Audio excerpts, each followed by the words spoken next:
Right is Might, Chapter 2, continued. Of course, there are some who will resist the whole philosophy of these pages. I do not envy them the positions they must take to make their arguments appear convincing or even to state them. In effect, those people must work from the assumptions that wrong is right and the right is wrong. That is as impossible as proving that up is down.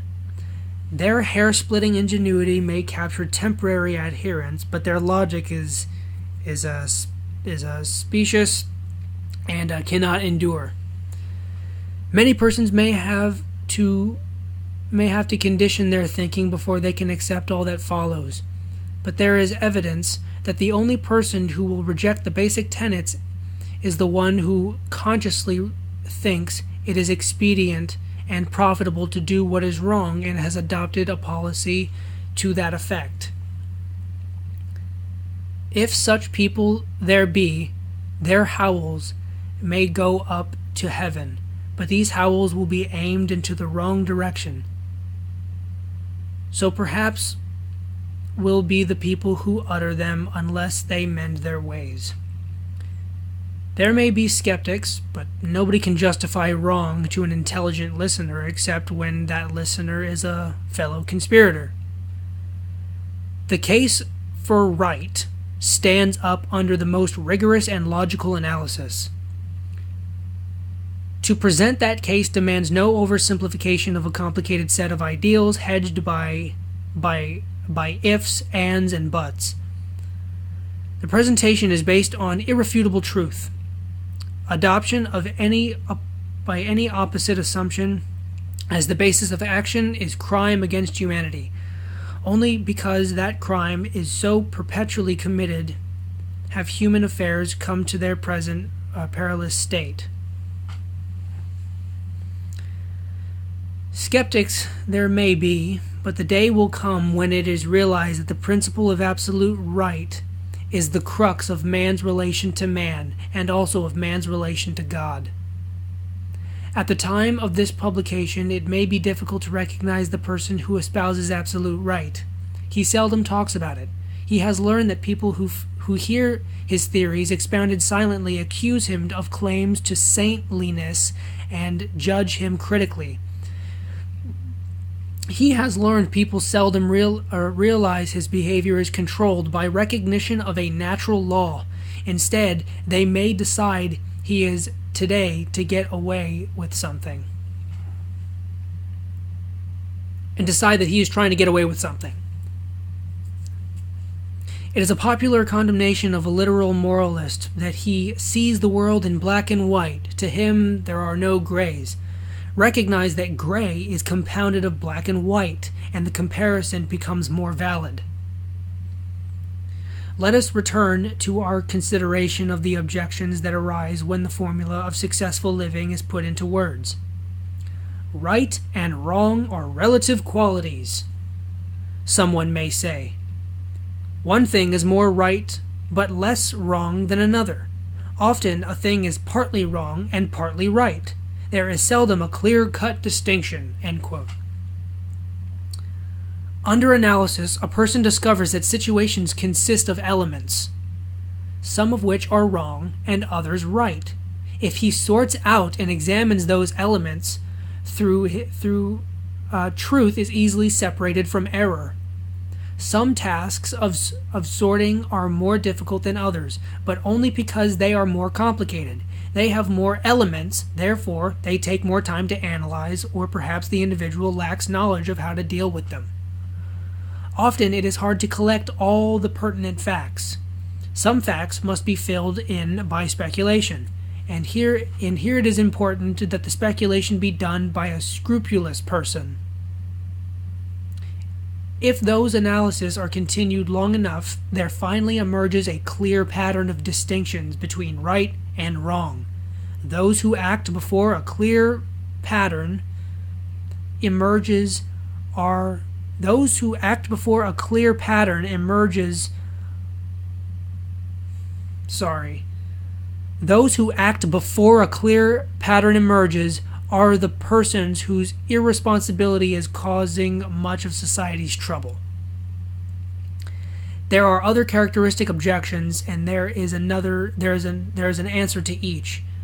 What is right is what is generally sanctioned, quote unquote. If approval is the criterion, moral values could be fixed by flexible whims. What is right is determined by custom. Well, if we are to judge right by what people do, there would be no point in seeking improvement.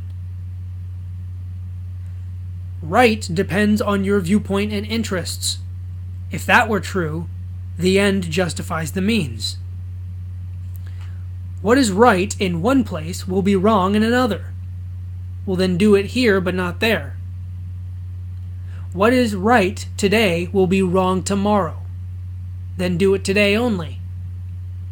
What is right for one person will be wrong for another.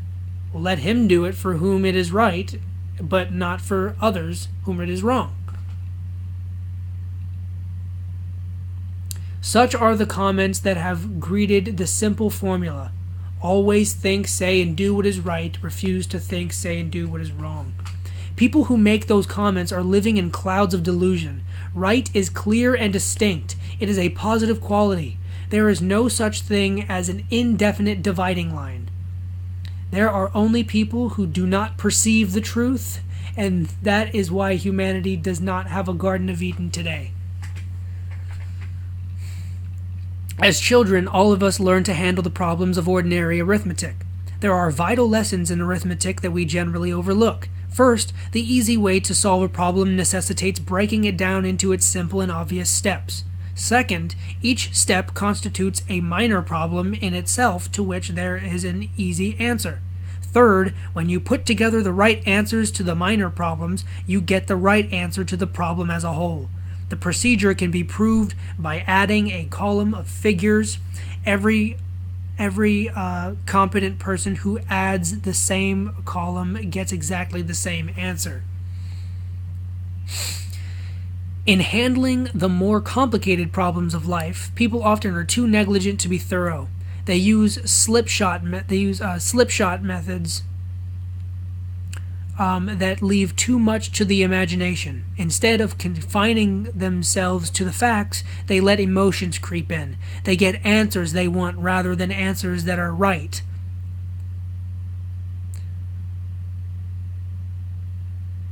When someone challenges them, they feel obligated to prove the correctness of their decisions, quibbling and splitting hairs. For the problem that is really broken down into its essential elements, the hair splitting can be skipped because every distinction between right and wrong becomes easy. It can be made by the person directly involved or by any observer in possession of the facts. In rational moments, practically everybody realizes that. If you want to experiment, select an adult at random and question his ability to tell right from wrong. If he isn't too angry to talk, he will give you a stiff argument. The fact is that everybody has the ability to choose what is right, and he knows it.